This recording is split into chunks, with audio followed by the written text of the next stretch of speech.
bienvenue sur la partie correction. Je vous ai demandé tout à l'heure de définir ce que c'était qu'un besoin.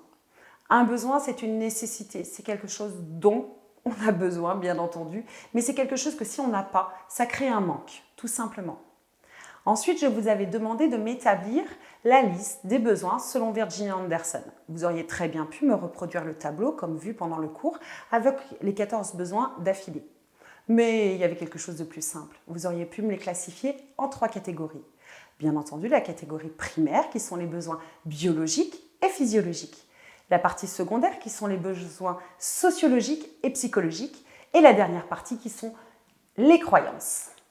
Vous auriez pu aussi me parler de besoins selon Maslow, mais ce n'était pas la question. S'il y en a qui ont fait ça, vous êtes hors sujet. Nous allons passer ensuite à la grille Agir. Je vous ai demandé qu'est-ce que c'était que cette grille.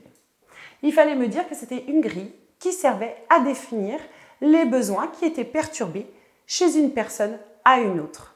Bien entendu, ils sont établis en plusieurs classements. Et ces classements, ils prennent aussi bien les perturbations physiologiques que les perturbations sociales et environnementales au niveau du foyer des personnes. Je vous ai demandé également de me parler de la grille GIR.